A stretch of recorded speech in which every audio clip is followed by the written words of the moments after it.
You're on, Fred. Oh, thank you. So I want to invite you to turn to 1 Kings chapter 4. And if you're reading it in Hebrew, of course, you uh, get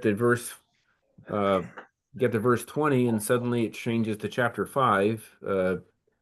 Hebrew chapter 5 starts in verse 21. So it's which, unless you know those sorts of things, you can sort of be confused when you're reading a commentary or something, and it starts all of a sudden the numbers are all over the place. There are a number of places where that happens, of course, but this is one of them. Um, Fred, I can assure you that nobody in this room is reading from the original Hebrew. oh well, you never know. You know, Manfred's sitting there. I'm sure he's got Should it speak. tucked in his lap I have somewhere. forgotten more Hebrew than I ever knew. Well, I my plan for these 5 weeks was to consider the beginning of Solomon's reign and then look at those chapters, and then so that when we come to chapters, and then skip to chapters 10 and 11, skipping the building of the temple and his palace and his trade agreements and all that stuff, but then skip to chapters 10 and 11, which are the end of his reign, and see if there's any relationship, anything that we can see at the beginning that kind of shows up at the end, see if there's any correlation. And so I'd like to look at these verses today. What we have is chapter 4, and just point out some things that I found that really well, some of them surprised me. I never really studied. This is something I've never studied before. I've read it many times, but I've never actually worked on it. So I've spent a fair amount of time the last week just trying to think about how to even think about these chapters, and that even raises a question that I think I suspect is often confused in the church. Lee Ryken has a really lovely paragraph in one of his books. I think it might be in Words of Delight, which is the subtitle is A Literary Introduction to the Bible. But Lee Ryken says we have to be careful when we're reading the Bible that we distinguish between devotional reading and study. Now, he's not saying that study can't be devotional. He's not saying that devotional can't be study. But he said a lot of times we read the Bible devotionally and we're not really concerned about details. We're concerned about what we can get out of it. And when we study the Bible, we're looking for primarily for understanding, and then what we get out of it may be something that is very different than the person who's reading devotionally. So this turned into a very, for me anyway, uh, uh, uh, a non-devotional study, which surprised me. Um, but at the same time, I think it had some overtones that raised questions in my mind about even ourselves. So maybe the two of them, it's not quite as much of a dichotomy as Ryken says, but at least I think in this case, at least they begin to dovetail a bit more than I'd initially thought. So this begins by saying Solomon was king over all Israel. We've seen him be appointed by his father. We've seen his father give him instructions at the beginning of chapter 2. David died. Solomon became king and established himself by executing his three main rivals. And then his prayer for the ability to judge well and wisely, and God promises him wisdom and wealth and fame and all those things, which is then proven. The wisdom is proven in the case of the two prostitutes, or what we might call the two women, a baby, a sword, and a king, or something like that. And now we come to this statement in 4:1. Solomon was king over all Israel. And then a list of his officers. And what is striking about this list is that we have the same list, or sort of the same list, twice with David in 2 Samuel 20, and I think 2 Samuel 6, if I remember correctly. Um, and in those cases, um, we have the same officers, except here we have three people added. We have Zabud, we have this title, the king's friend, which apparently was an actual title. And then Abishar, who was, it says, was over the household. And then Adoniram ben Avdah was over the forced labor, the corvée, as it were, people who were forced to do government work. Not as slaves, they were paid, but they were taken away from whatever their regular job was and simply assigned to this duty. Sort of like the state coming along and say to us, okay, guys, you're all going to work on Route 30 for the next month. And yeah, we'll pay you, but you got to give up whatever else you're doing and come live where we And tell you and do the work. Fred, I have a question. In my translation, it refers to them as the tribute. Yeah, that's another word. Yeah, it's translated. It's a word mas in Hebrew, and it corresponds as far as we can tell, most commonly to the same idea we find in the Babylonian and Akkadian laws, actually, where it says what are their duties, what are they supposed to do, kind of like the men who were assigned to work on the pyramids. We know that they weren't slaves. They were actually housed by the government. They were fed and they ate very well. Archaeologists have found the remains of all sorts of animal, the bones, in huge quantities. So we know that they were fed well, taken care of. So it wasn't slavery. It was just kind of this is what you owed to the government. Um, so Adoniram is this guy, and he's going to show up later on in the story of Rehoboam when Rehoboam sends him out to take a census in order to set up the corvée. He's actually stoned to death. So it's not a popular position, not a popular job, but it's a pretty and you're right. It gets translated different ways. I can't do anything about the translations. Uh, um, this fellow Jehoshaphat ben Achilud, the recorder, he was already David's recorder, so he stays in office. He's been in office a long time, since the beginning of David's reign. So he's got to be quite an elderly man by this point. Um, and Benaiah, you remember, was appointed over the army in place of Joab. So Benaiah is also David's nephew. He was Joab's cousin. Their mothers were sisters, David's sisters. Zadok and Abiathar were the priests, and you may remember that in chapter 2, Abiathar was abolished from the priesthood. So this list, obviously, in light of that story, it comes very early in Solomon's reign. This is when he's first setting up his court. So it precedes the abolishing of Abiathar and Solomon elevating Zadok to be the high priest, which is not what a position, which is not the position he had. He was one of two of the main priests.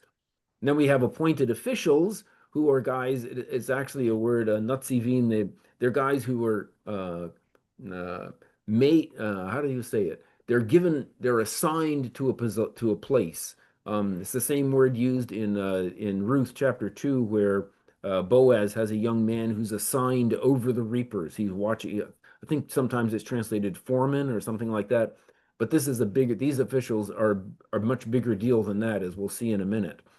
And then we know that the position of over the household was actually a real title because there's a grave inscription in Hebrew, archaic Hebrew, of course, but it says, it has the man's name, and then it says Asher al Habayit. He was over the house, and so that was actually on the equivalent for us of a tombstone.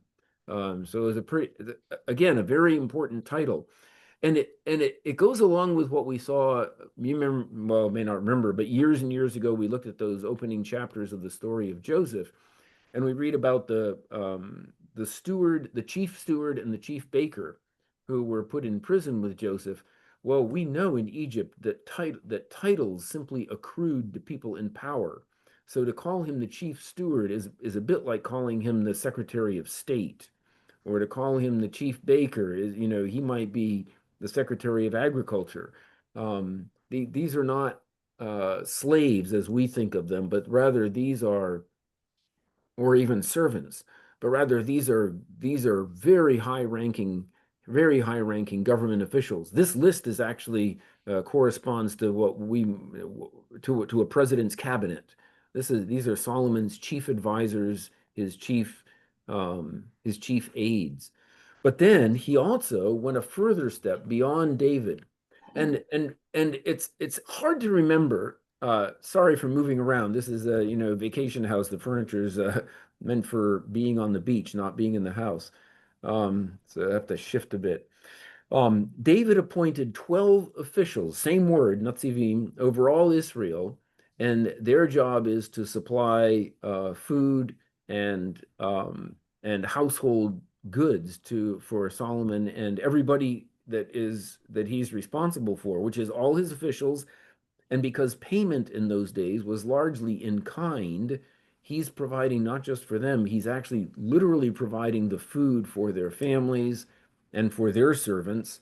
And so, which when we read the amount in a minute, it's pretty much in keeping with a household of somewhere between 1,500 and 2,000. Some people estimate as high as 3,000, but between 1,500 and 2,000 people that he is directly responsible for supporting day after day.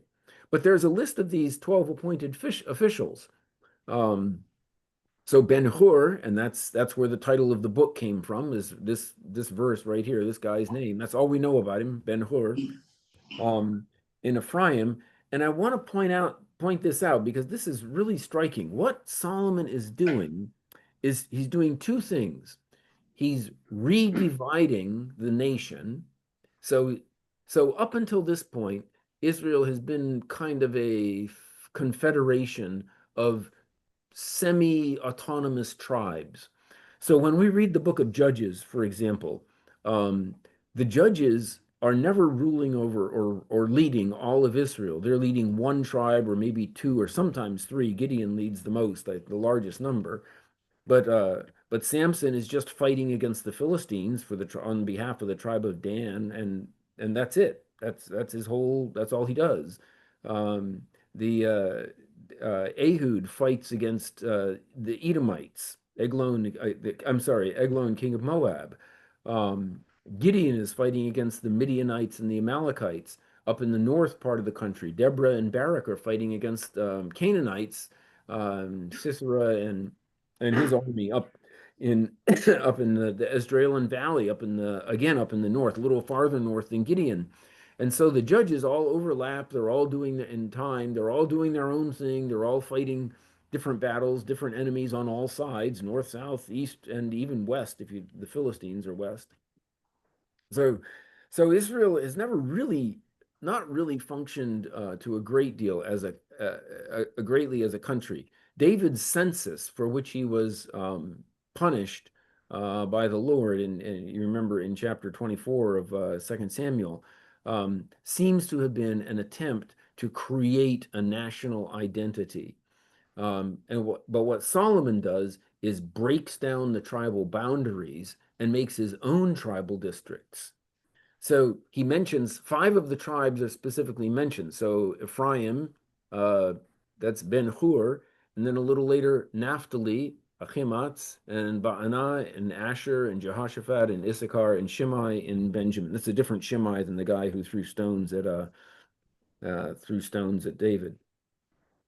But these 5 seem to be at least partially associated with original tribal allotments. But all the rest of them, you'll notice, are listed according to the cities that they were over. And when we number them 1 through 12, which is usually what people do, just because it's easier to keep track of them that way, and know who we're referring to. The first one, number 1, Ben-Hur, and then 8, 9, 10, and 11, Achimatz, Ben-Abatna, Joshua, Shimei. Those are the tribal guys. So 5 of them are assigned to roughly tribal territories, and the other 7 are assigned according to what had been going on in Israel's history. So the last one, number 12, that's Shimei, is assigned to a territory that corresponds to the territory that was allotted to Reuben, but it doesn't say Reuben's territory. Instead, it's described in terms of the people who used to rule Gilead, the land of Sichon, king of the Amorites, and Og, king of Bashan. So that's a territory that apparently was still somewhat disputed. Solomon's sons-in-law, two of them are, sorry, two of them are his sons-in-law. The fourth one, Ben Abinadab and Ben Geber, are assigned to regions that were never conquered by the Israelites. It says in the book of Judges, there was land that remained. And so they're assigned to places that are that were that had stayed Canaanite. And apparently that's why his sons-in-law are entrusted with overseeing these areas, because there's the possibility of rebellion. So we read in Judges 1, in verse 33, it says Naphtali. So Chatzor, number 8, who sorry, excuse me, who is Ahimad's, is assigned to the territory that had belonged to Naphtali. And it was allotted to them, but it says Naphtali did not drive out the inhabitants in Judges 1. And then the next verse says, Dan, it says that the Amorites did not allow Dan to enter their territory. They didn't even let them in to the land that had been allotted to them by Joshua. And so Solomon is dividing the country up into administrative districts, at least partly, in order to break down or at least mollify some of these tribal rivalries and tensions that would have gone on. You may remember that in chapter 4, when of Judges, when Deborah and Barak fought against Sisera, they asked some other tribes to come. But it says, but in their poem, they say, Asher, why did you stay why didn't you come join us? Judah, why didn't you come join us? And they name the tribes that they asked for help that refused or failed to help them. So there's this sense of, well, I've got enough troubles of my own, so I'm going to take care of myself, and you go ahead and fight your enemies, and that's fine. And you'll notice also in this list, when you read through the list of his officials, that is the appointed officials, one tribe is left out and one territory is not mentioned at all, and that's the tribe of Judah, which is the biggest tribe. They have the biggest territory, and Judah also encompasses the territory of Simeon. Simeon's allotment was like the hole in the donut. So Simeon was entirely inside Judah, and Simeon is just swallowed up by Judah. And once they get their territory, we never hear of the tribe of Simeon again. They vanish. They're just part of Judah. But they don't have responsibilities to supply the king with food for one of his months. So Judah gets a free pass, apparently because it's the royal tribe. It's never explained why that happens. But then we stop and think, yeah, that can't have gone over well with the rest of the region, with the rest of the country. Why do they not have to pay this, share this burden of providing the king? Why couldn't they have been one of the 12? Because some of the 12 districts are actually pretty small, and Judah could easily have been divided into at least two, maybe three districts, and then which would have spread out the responsibility. And we also notice something else, that twice in these verses, it mentions Judah and Israel, all Judah and all Israel, and both times Judah is mentioned first, which again is a little signal that maybe, is this a crack in Solomon's administration, a little chink in the armor, that he is treating Judah more favorably than the other tribes. And of course, we don't know what kind of pressure he was under. I mean, he's already had to put down potential rebellions, but still, it seems to be an oversight on his part that he is exacerbating the potential tension between the two major divisions of the country. And then we find out, okay, he's ruling over all these kingdoms, from the river of the land of the Philistines as far as the Egyptian border. So that's his southern border. And he's ruling everything, it says, from beyond the river, or Avar Nahar, or Aver Nahar, or yours might say the Euphrates, because they never call well, I shouldn't say never. They rarely call the Euphrates by name. Sometimes it's called Parat, but usually it's just referred to as the river, because it was by far the largest river that they had anything to do with. Not as large as the Nile, but the Nile was in Egypt. It wasn't a border between between nations. And it is, yeah, sure. Just got a question before you move on from this first section of all the lists. Who do you think it was written for? And I'll add in at least one of my first impressions is it was, Solomon, was he feeling the need to exert himself as, I'm the king, I'm the king, I'm the king, and I'm gonna prove it to you by listing all this stuff, was it listed for Israel? Was it listed for outside, countries? What, was it just Solomon's ego? Well, that's a good question because David, the same lists come up in David, not the administrative districts, but the same list of officials come up in 2 Samuel twice for David.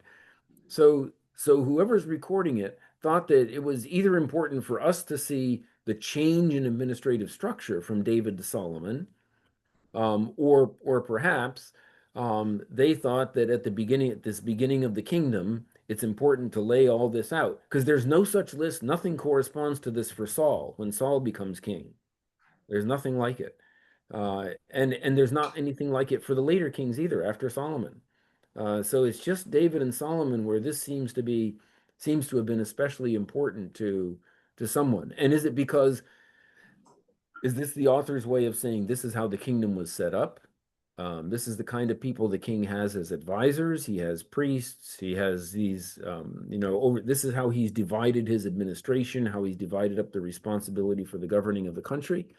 Is it supposed to show us that Solomon is wise, that he's set up forced labor, that he's made these administrative districts?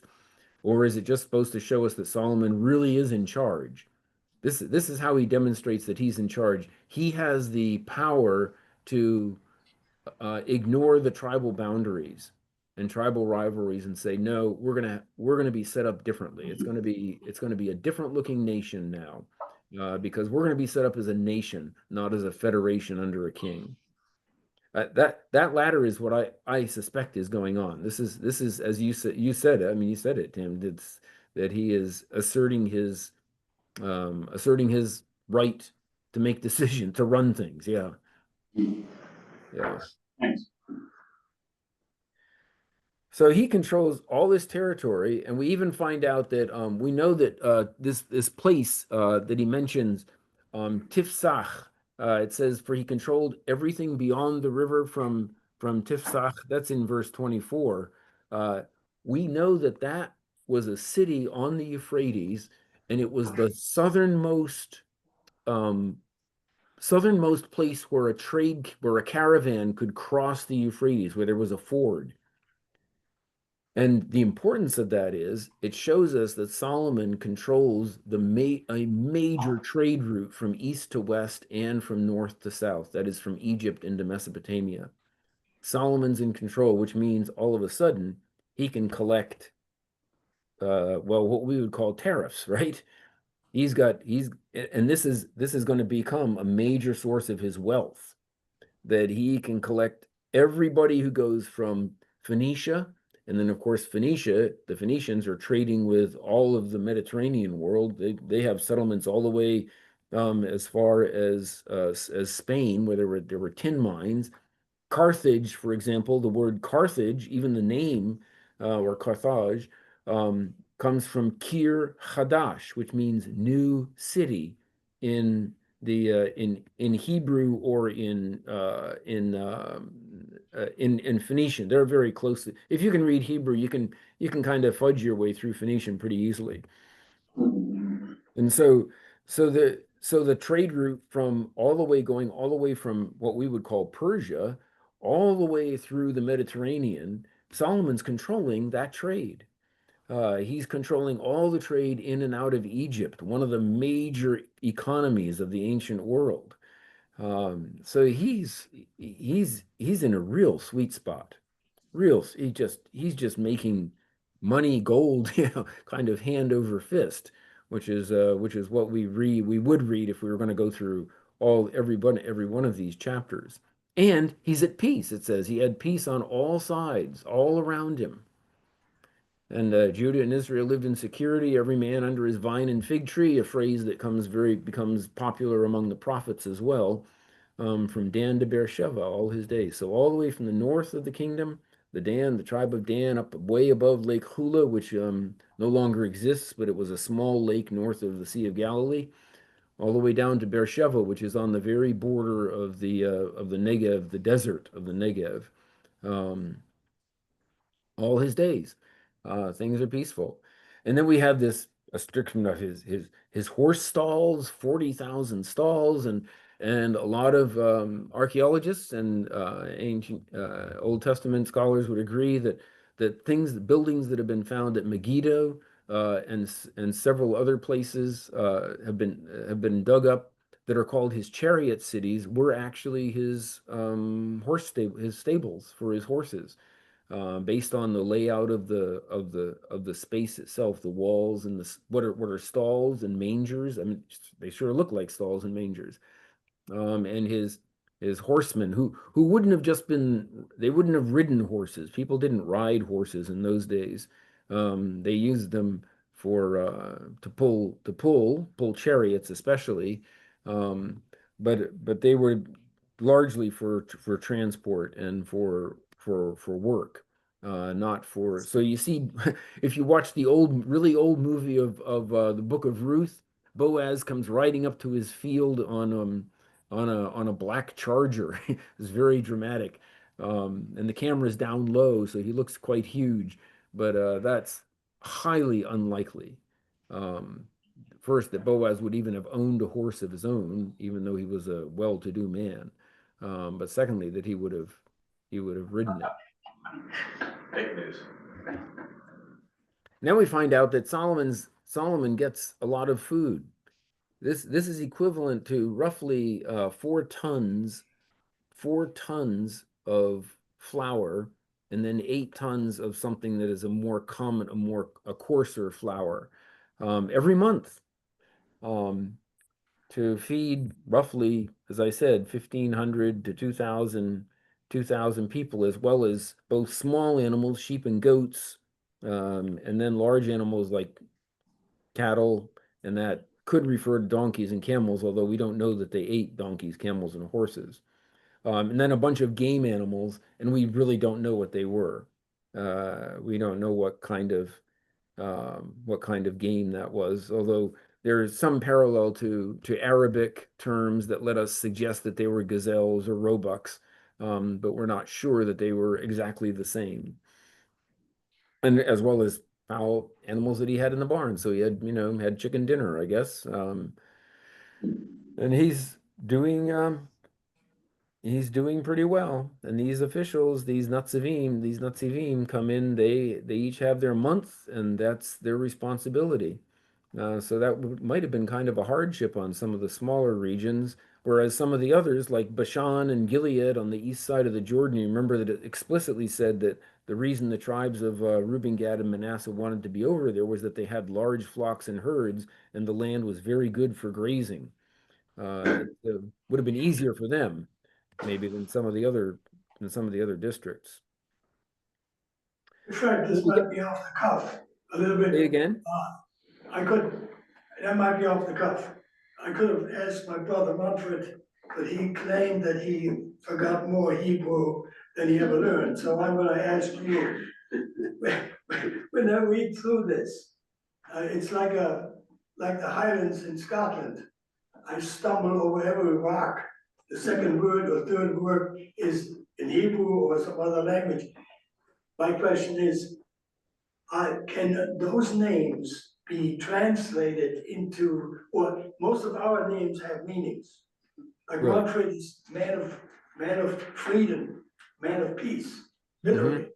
Mm-hmm. Right, Sigurd, I don't know where that came from, but my mother chose it. So what I'm asking is, what gives me a deeper understanding of scripture and so forth, if I knew what some of these names meant in our language, what they refer to, and are these men really, and women, obviously, are they really characters that the name itself describes their own name. Now it's, for instance, something like that, or, let me put my glasses on. Ramos Julia, Ramos Gilia, whatever, however you pronounce, Jair, the son, and Argo, and so forth, and so forth. So I see Solomon, the way I remember him is I put that, the last O, I change it to an A. It's a man, a solo man. In other words, he stands tall by himself as a figure of justice and peace and power and so forth. So, would you please answer all these questions? Sorry. I got another one to follow later, but no, do these names have a meaning that you as a Hebrew scholar of the language would volunteer to or could give us some lead on that? Some of them do. I mean, some of them are pretty transparent. I mean, I'm sorry, I don't mean that. I just mean, yeah, I can just look at some of them in English even and say, oh yeah, that's this, and this, and this. So Solomon means man of peace. Azariah, by the way. So anytime you see IAH at the end of a word or JAH, that's a short form of Yahweh. So Azariah means Yah, the short form could be is a helper or is my helper or is my help. Ben Zadok means righteous or innocent. Eli Choref, I'm not sure what the root Choref means, but Eli, my God. Anytime again you see Eli, Eli, or El at the end of a name, that's God. That's a short form of Elohim, El or God or my God. And Achiyah, so Achiyah is Yahweh is my brother. That's what his name is. Shisha means sixth, so maybe he was the sixth son, the son of Shisha, the sixth son. Yehoshaphat, Yahweh is judges. Benaiah, Yah is or son of Yahweh, son of Yah. And it goes Yehoyada, Yahweh knows. Tzadok, righteous again. Evyatar, a lot of them have names, but of course they're named when their parents were. So Nathan is a son. There a lot of these have names, like our names do. If we knew enough, we would know what our names meant. I mean, Frederick means peaceful ruler, right? Fred is peace, like Manfred, and Eric means ruler in Scandinavian. So it's just all our names have meanings of some sort. So Timothy, right, is honoring to God, right? Well, I think that already enriches my mind. It gives meaning to the story as well as all the other stuff. So I guess a little bit of knowledge of that would help the novice or the the reader of the Old Testament, give some guidelines as to how all that fits together. Thank you very much.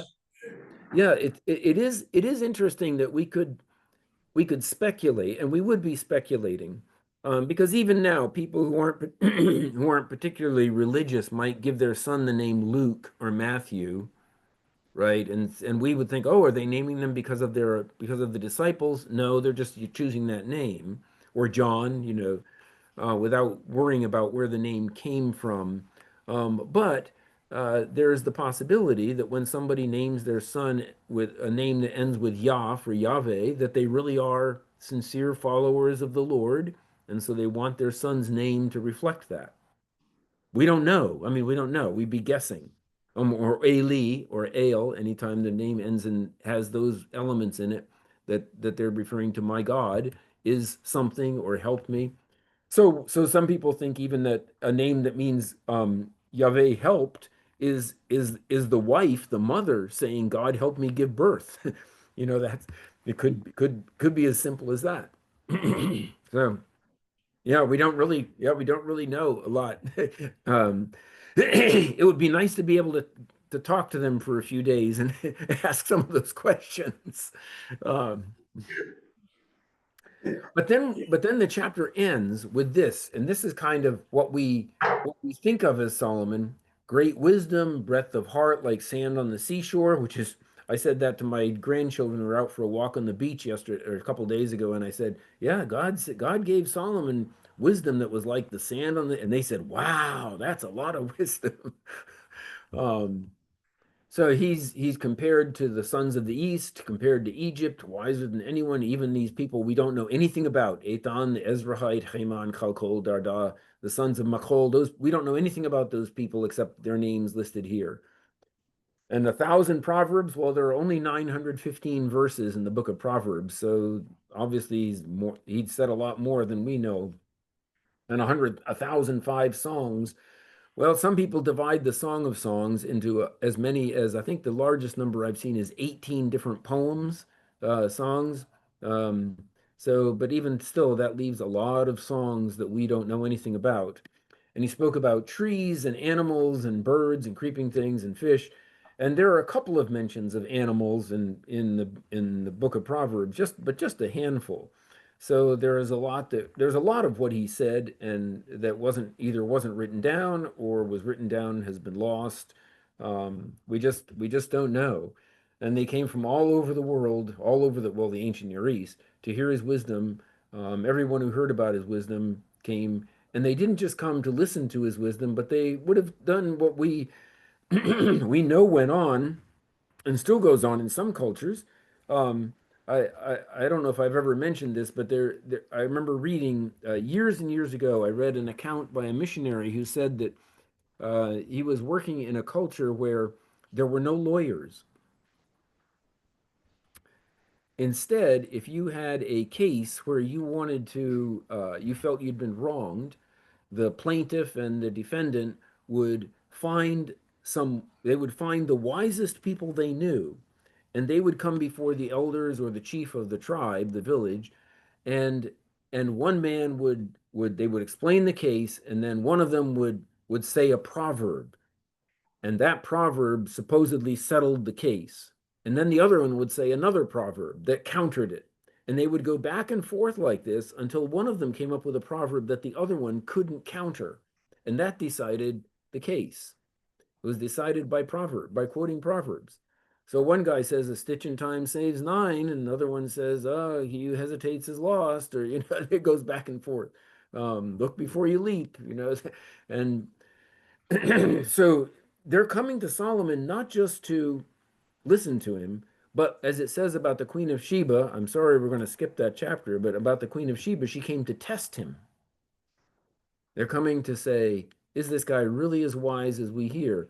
And that may be, some Kenneth Kitchen, for example, suggests that that's the reason that we have two chapters in the book of Proverbs by people who are not Solomon. So we have the words of Agur and the words of Lemuel, both of them from a little Arab kingdom called Massa, and both of them apparently came, and Solomon liked what they said enough that he said, "Hey, I want to keep track of that. I'm going to," said to his recorder. Remember, he has a recorder whose job it is, a scribe, whose job it is to write down stuff. He says, "Keep track of this," and uh, and so there is a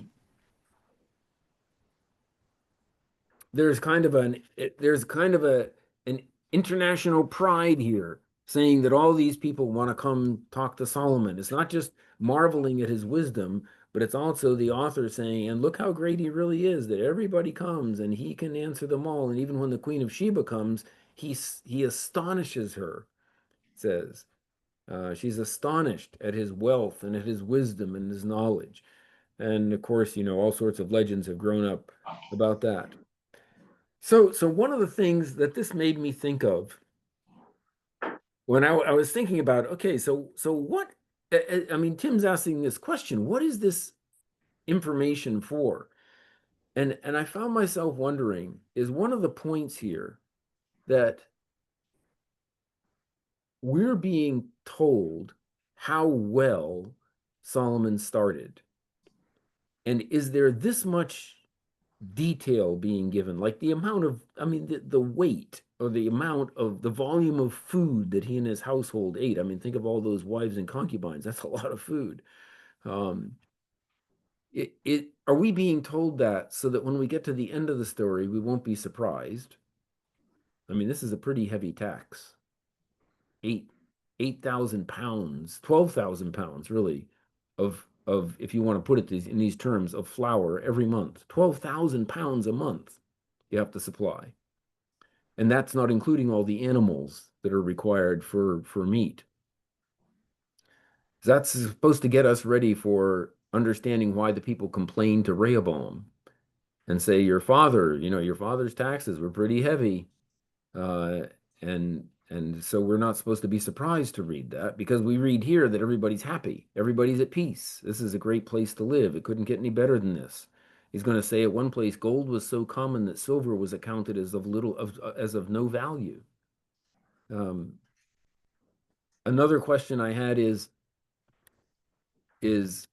this also showing us why, preparing us for the division of the kingdom by telling us that everybody else gets taxed but not Judah? Is it also perhaps asking this question? And this is really the one that has been sticking in my head. It's really kind of a two-part question. One is, great gifts mean great responsibility. It's not that you get the gift, it's how you use it. So Solomon asked for the gift and he got it. And then the question is, did he actually use it well? Was his administration wise? Was this the right way to go? He's doing exactly what the Lord, through Samuel, had warned the people about back in 1 Samuel chapter 8. Exactly the same thing. And then the second thing, maybe the obvious one is related to that is, okay, you get great gifts, you begin well, do you finish well? And as we'll see in chapters 10 and 12, the answer to that is, 10 and 11, the answer to that is pretty obviously not. So I felt like those things just, I mean, reading this is very exciting, and this would make the great ending to us. This is how fairy tales end, right? Everybody lived happily ever after. But that's not the end of the story. It just struck me that even Solomon, great a king as he was not a perfect king. There is no perfect king. Jesus is coming. He'll be the perfect king. But this is not it. So Fred, I'm aware that we read scripture knowing what comes. So, as we've been reading through these first 4 chapters of First Kings and Solomon's reign, we know that Solomon is going to crash and burn. And so I find myself both last week and this week, hopefully I'm not reading into it, but trying to discern, where do the wheels start coming off the bus? Right.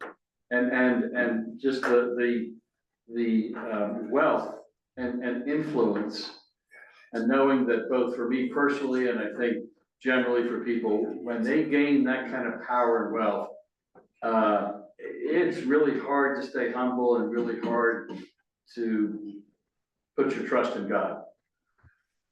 Tim, that is exactly, you may remember that in the book of Deuteronomy, in chapters 6 and 8, twice, the Lord says to the people, when you live in the land which the Lord your God is giving you, and you live in houses that you did not build, and you eat from vineyards that you did not plant, and you drink from wells that you didn't that you didn't dig, be careful lest you forget the Lord your God and turn away from him.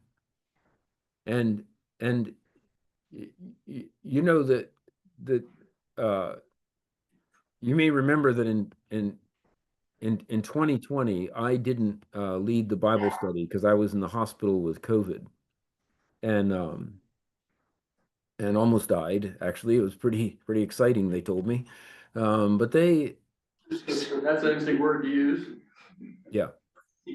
Exciting. Yeah, my doctor said that. Yeah. But they.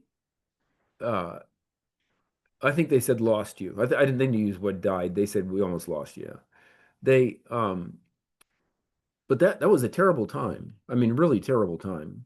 Uh, and yeah, I would say that was one of the most blessed times in my life. I had nothing to do but lie in the bed, read my Bible, read some books, pray. I couldn't really do much more than that. um, and and it was wonderful.